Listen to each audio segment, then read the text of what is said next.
Time travel is possible. This episode of the To Die For Daily podcast is brought to you by Clio Global. With the muse of history at its heart, Clio's mission is to recreate the past's aromas. Visit clio.global for more information. Love the British monarchy? You've come to the right place. Welcome to the To Die For Daily podcast with Kinsey Schofield. Take it away, Kinsey. Hi, everybody. Thanks so much for joining us today. I hate that intro. I'm going to have to do it again. 3, 2, 1. Kinsey here with the To Die For Daily podcast with my friend Gareth Russell. And Gareth, you are the author. You're a historian, a very celebrated historian. And it was amazing to watch you throughout all of the coverage of the Queen's funeral. But you are also an author, one of my favorite authors. And Let's Have Another Drink about the Queen Mother. It's coming out November 1st in the United States. It's October 13th in the UK. Is that when? Yeah, it's sort of beginning to feel a lot like launch week here. So Yes. Yeah, it's busy. I'm so excited for you. Kinsey, thank you so much. It's very exciting. And look, I'm very aware it's a busy news week. We have the Real Housewives of Beverly Hills reunion this week as well. So we have some stiff competition. But I'm deadly serious.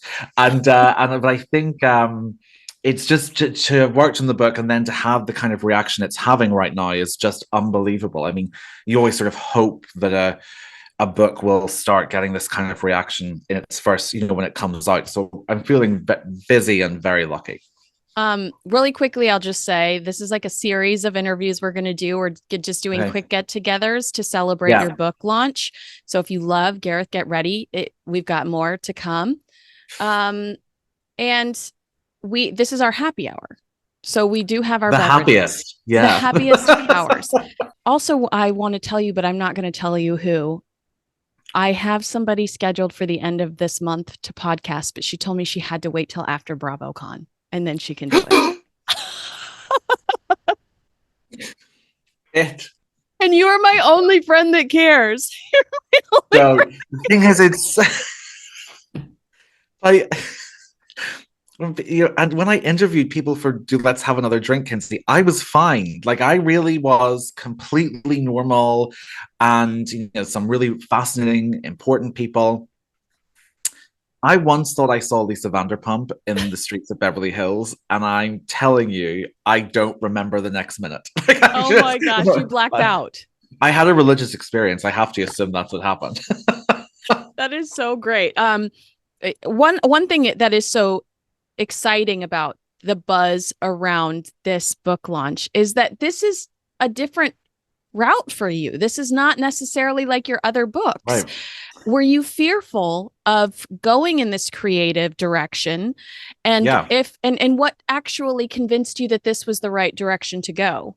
That's a great question because, it is a bit different. I mean, I've written sort of full-length history books before and loved them and will again. And this was just this is, 101 anecdotes about the Queen Mother's life, one for each year of her life. And it's a shorter book, and a lot of it's based on interviews and her own words in her letters. And I do say in the book, look, I would love this to be a story you can tell over drinks, or stories you can tell over dinner parties, or dip into for anecdotes. So I was obviously a bit nervous, not how it would be received, but would I be good at it? You're always a bit nervous if you switch gears in anything creative. You know this. I think you sit and you think, am I playing to my skill set here? But it was the most extraordinary fun I've ever had working on a book. I mean, it really was equal parts fascinating and hilarious. So yeah, I mean, it's been wonderful.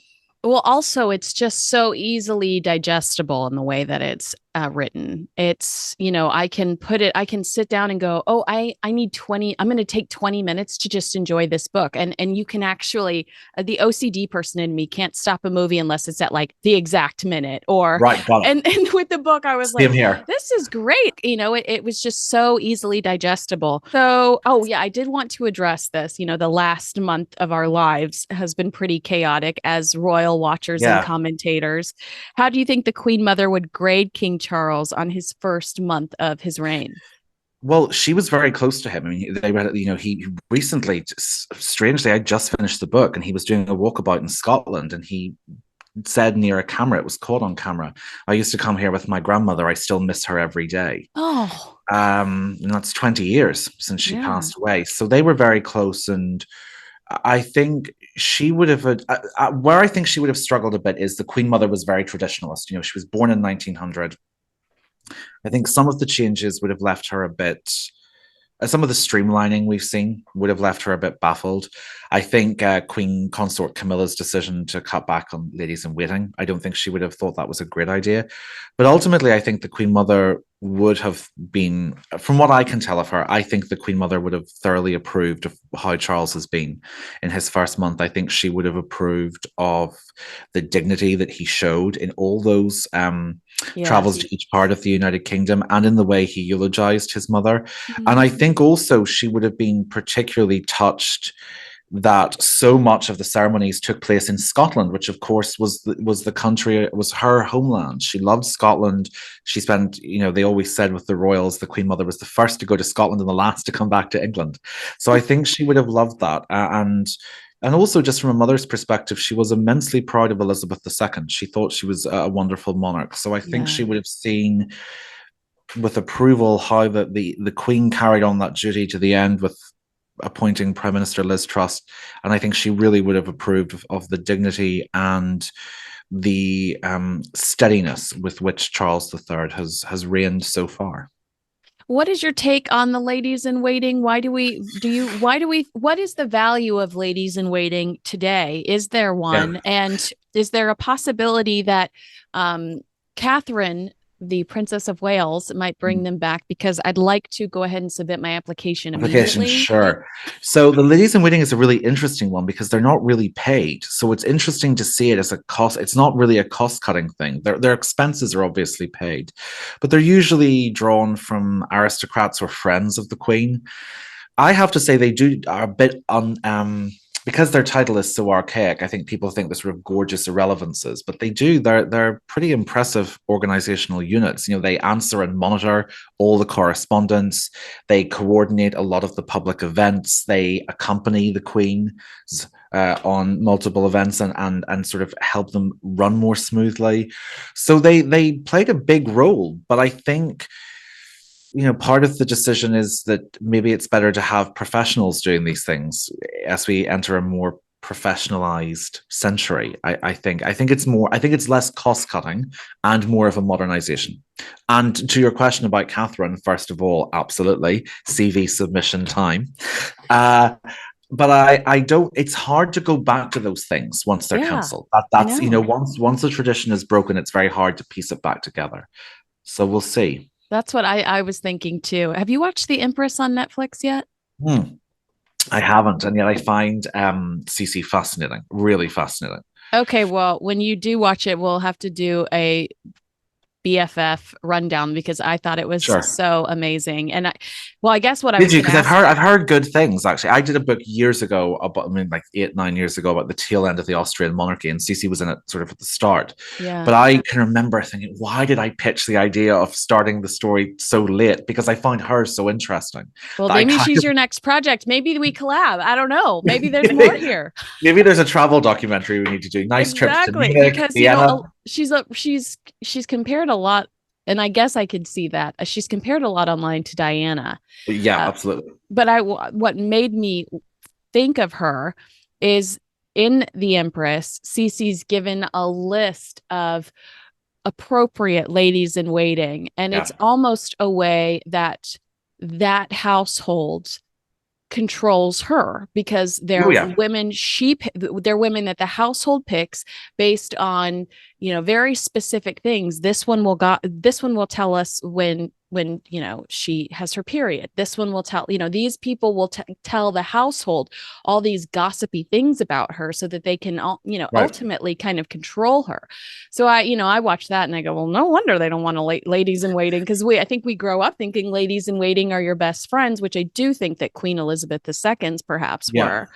But in the Empress, I felt like that was just another way for the household to control Cece.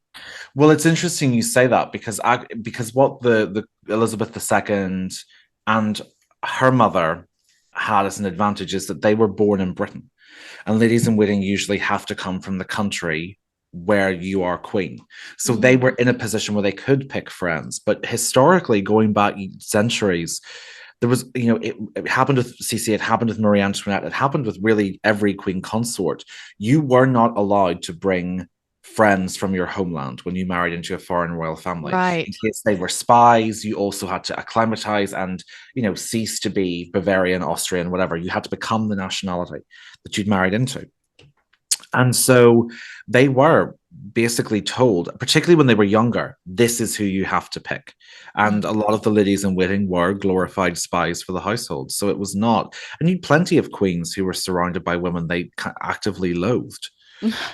Great. You're giving me well, my PTSD from when Kirsten Dunst has to turn in her dog at the her beginning pug, of Marie yeah. Antoinette. Well, Oh. well, probably the worst case was a Portuguese princess in the 1660s called Catherine of Braganza married Charles II. And Charles couldn't understand why she was causing such a scene when he appointed his mistress, the Countess of Castlemaine, as one of her ladies in waiting. And Catherine could not get him to understand why this was, not okay. And she became so upset she had a nosebleed. And he said, "Well, you're hysterical," and walked away. And his argument was, "Well, I already promised Barbara the job. So do you want me to break my word?" So Yeah, Catherine, Barb needs to go.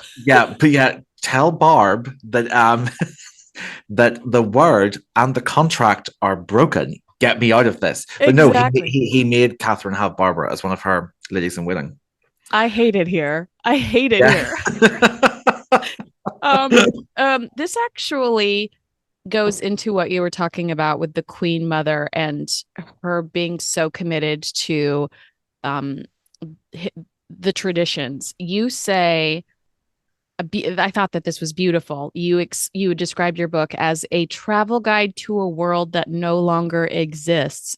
Do you think that that's kind of what you mean when you say a travel guide to a world that no longer exists? Her just being so entrenched in these traditions and married to Yeah. them? That's I'm so glad you picked up on that because it was hard trying to sort of explain the book in 3 sentences. But yeah, I want this to be like you've seen it. It's 250 pages. I want people to feel like when they pick it up, they're getting a story, but they're also being guided through this world that is gone. Okay, the monarchy's still here, but the world that the Queen Mother knew is gone. She was born into a world that is essentially Downton Abbey. Mm. I thought And about that when I was reading some yeah, of the words that came out of their mouths. I was like, this is only acceptable in Downton Abbey. right, when she like, and also the fact they had a butler called Barson, like it was all, um, she lived in the world of Downton Abbey, and she died in the age of the internet. So there's a huge amount that happens in that time, obviously, and to me, I think it was really important not to judge her for to just tell the story. And I think a lot of her views kind of did change a little bit over the course of those years. I mean, one of the things I found quite touching was that she was quite a big supporter of gay rights long before it was fashionable to do so.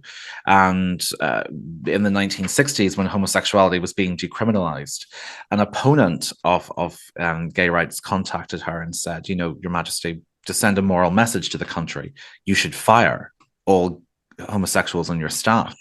To which the Queen Mother said, "Well, if I did that, I'd have to go self-service because there were just so many gay people who worked for her." And so in that sense, I think that, there were surprising traits. But yeah, I think, Kinsey, you're right. This was a woman who the thing that held her together was a very deep sense of faith and duty. And that was something that never really altered. And there's stuff in the book that I talk about that I didn't know, and I don't think a lot of people know, which is how much horror and tragedy she saw as a teenager in the First World War. And I think that sort of indelibly shaped her character, because to her, if she could see people coming back missing limbs, and one of her brothers was killed in the trenches, others had PTSD for life, she didn't really have a lot of sympathy for people who had a less sense of duty than that. Yeah. And that was just something I had to write about and tell the truth about. Harry and Meghan. I just wanted to really quickly, because you already went into it, I did ask people if they had any questions or comments for you. So I just wanted to quickly Sure. acknowledge Glass, who said the beautiful once Duchess of York, nicknamed the Smiling Duchess. She was a fabulous woman. She was also the first to help out the gay community when it was still unlawful in the UK by hiring staff because of that very fact. So I just wanted to acknowledge that because I was going to read it out later, and it's Okay. perfect that we bring it up now. Right. Um, and then each chapter of the book begins with a photograph of the Queen Mother. She was such a beautiful little girl. How did Yeah. you, because she's so beautiful and because she's such a fun character, was it hard to come up with just one at the beginning of each Mm, chapter? Did you want to fill the book full of pictures? How did you yeah. choose those? It was good that we had limits and that I had good editors who said this is the number we need, because I think, Yeah. there was I would have loved to put more photographs in of her childhood. There were some really fun photographs of her and her brother sort of out in the Highlands of Scotland. But really, I tried to pick ones for the start of each chapter that gave a feel of who she was publicly in that decade. And that she was a very she it was interesting. She was very insecure about her appearance by the time she was in Really? her yeah, really insecure. Which I did not know, and I came across letters where Cecil Beaton, who did her official photography in the 1930s, met her after the coronation, and he was doing another photo shoot, and she said, I'm very nervous because it's distressing to me how badly I photograph." And she described herself as ugly, and she said that it was hard when there were horrible, she saw herself in a photograph and those photographs went around the world. So she had these insecurities, and yeah, that just sort of humanized her a bit more to me Yeah. anyway. Can you talk to me more about Glam's Castle? Because Yeah, it's Halloween time, and sure. apparently it was a very haunted space. Uh-huh. And little Elizabeth thrived on that Loved it. information and was like almost naughty with it, jumping out of closets and things, pretending to Right. be the gray woman. So Glamis Castle is her ancestral home. It was her father, the Earl of Strathmore's home. They've had it since, I think, since the 14th century, and it also was the home of Macbeth. Before that, Glamis Castle is that whole part of Scotland is just beautiful, but it is said to be the most haunted building in the British Isles. Wow. And she fully and completely believed that it was haunted. They all do. The whole Bowes-Lyon family believe that. And yes, she had a huge amount of fun when her sister, Lady Rose, believed she had seen the ghost of the Grey Lady, not Helena Ravenclaw, but a witch, an ancestor who'd been a witch who'd been burned to death by Mary Queen of Scots' father, and so Elizabeth dressed up as her and jumped out at Rose from in corridors. But it's one I was when I was researching this, I had my earphones in, and I was going through an account in the archives of a novelist who had been there, who claimed that he had heard the devil, who also was said to haunt the corridors. And a librarian came up and tapped my shoulder to say that it was closing time in 15 minutes. And I yelled the largest F bomb of my life, and somehow levitated, jumped about a feet away. Like I'm convinced I died in that library. There's a part of me that still thinks I'm there, because it's so atmospheric. This talk of 16-foot thick walls, and like they tell you things at glance, like this is the spot where, according to legend, Macbeth slaughtered King Duncan. But that's just a legend. He probably slaughtered King Malcolm. And you're like, oh, okay, that's the cozy story. So yeah, there's a tongueless woman there. There's a drummer boy who's supposed to haunt it. There's also the bearded earl, who was Lord Crawford, who allegedly sold his soul to the devil in its hole. So that's all in the book about what she believed. She was a lifelong believer in the supernatural. I don't And think I knew about the devil. That's a VIP guest. so what's interesting, yeah, is that an Australian cook who used to work for the family said, "Oh yeah, I heard him. Everyone heard him. You hear him at night." Oh my God. And I was like, "Would you ask for accommodation away from work at that stage? Because I feel like that's a tricky one." And the other thing I found out was that the Boselyns, if a descent, because the family of the ghost trapped with the devil in one of the rooms still live nearby. So when they came to visit, they thought it was rude to mention that his ancestor had sold his soul to the devil. So they would sort of try to pass over that ghost story. But yeah, the bearded Earl still apparently haunts the room where he gambled his soul with Satan. Oh my gosh, that's fascinating. We've totally gone over my mini podcast idea, but you know what? That's what I love about talking to you. Why would anyone assume that baby Elizabeth did not belong to her parents? That was the first time I'd ever read about that. I mean, I say in the book, look, when there's any kind of minor inconsistency in a famous person's life, the conclusion reached is as dramatic as possible. We never assume it's just a simple mistake. Right. Her father, Claude, was, and he, by the way, she wasn't the only child he did this with. He was flamboyantly disorganized. He thought bureaucracy was this sort of silly middle class nonsense. And he just forgot to register her birth until she was getting christened. And the vicar said, you know, you need the form. And Claude thought this was stuff and nonsense. But he went and registered the birth.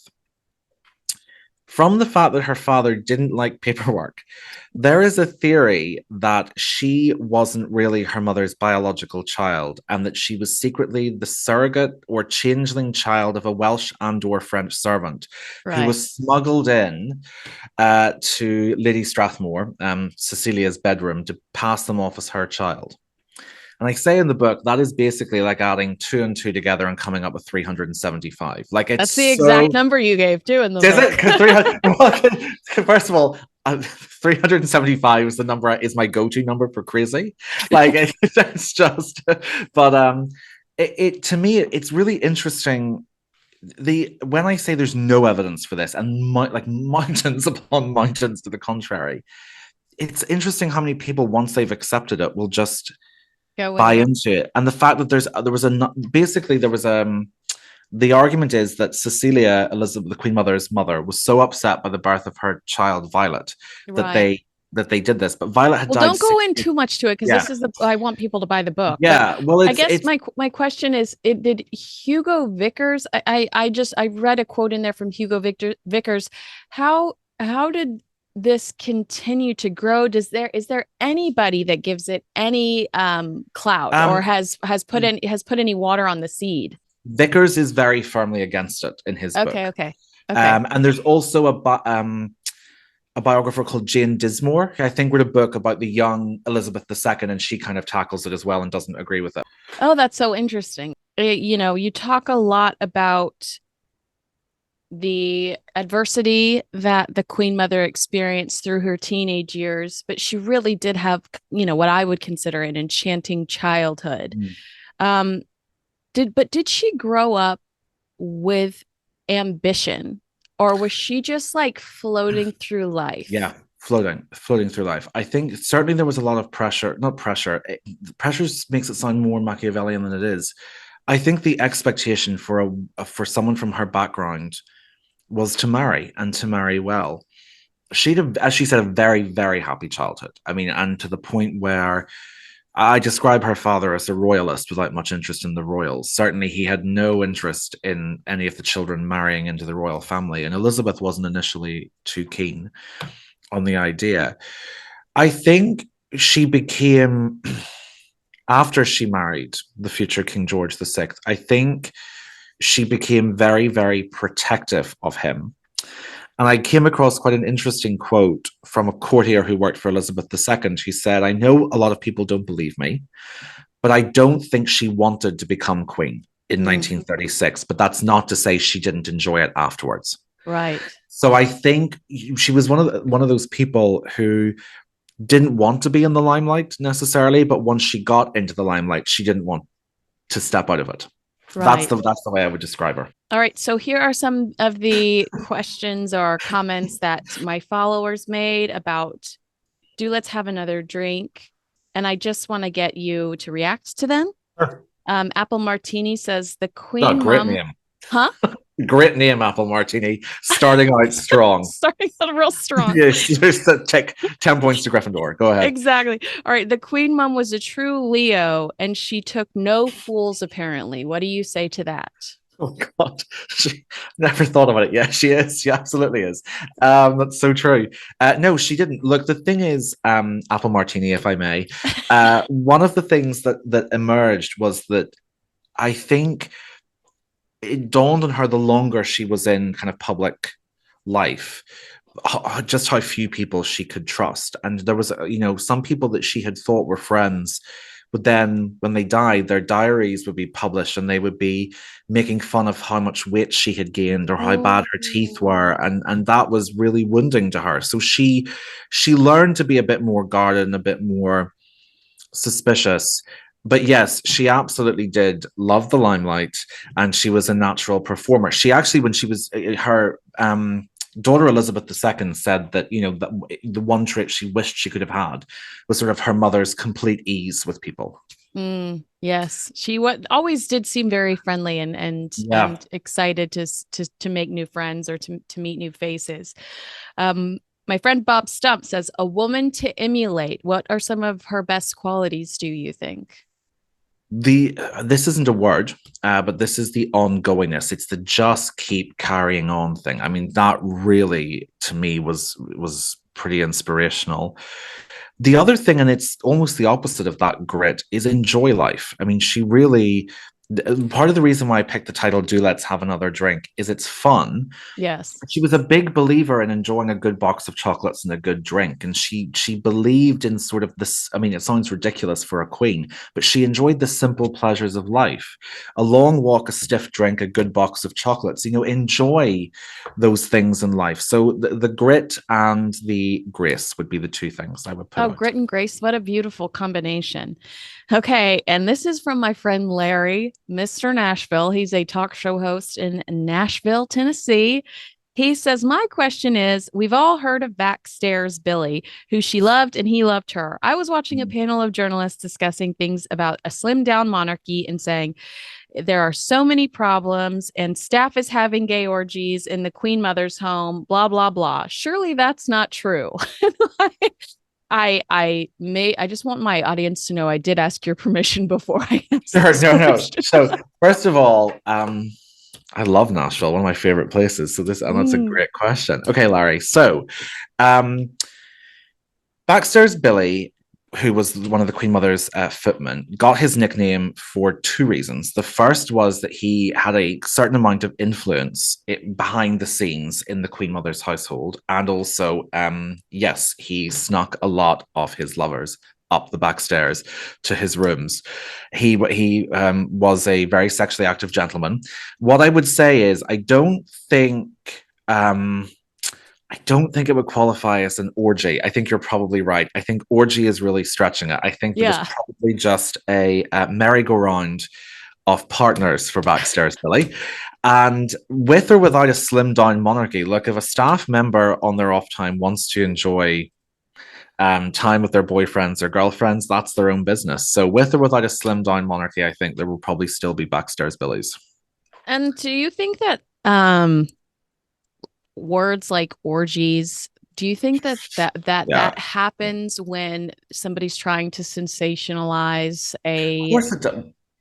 I mean, like it's not used about straight members of staff. Let's just put it that way. Like it's not, there are some very, again, the thing is, I'm not judging anyone. There have been a long history of very promiscuous members of the staff who are heterosexual or bisexual.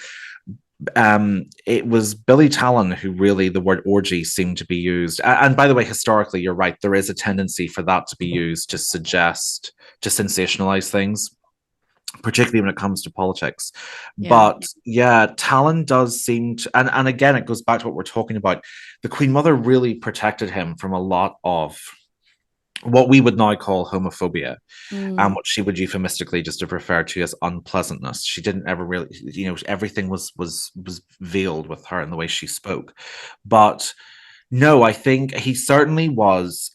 He had a lot of sexual partners, particularly, I think, earlier on. And the reason why it became quite controversial is that some of those liaisons took place when he joined her staff, in the 1950s, when homosexuality was illegal in Britain. He had a brief relationship that then became On Again, Off Again with another staff member called Reginald Wilcox. And it was still illegal. So a lot of people in that household, they were protected when they were, they were in this environment where it was sort of don't ask, don't tell about their relationships, which was infinitely preferable to what was going on in 1950s and early 1960s Britain. So Billy's activities really from the get-go were kind of mocked and sneered at a bit by some people in the know. So I think that's still continuing on a bit. But yes, certainly he had, from what I've heard, a busy romantic life in his first 20 years or so in the Queen Mother's service.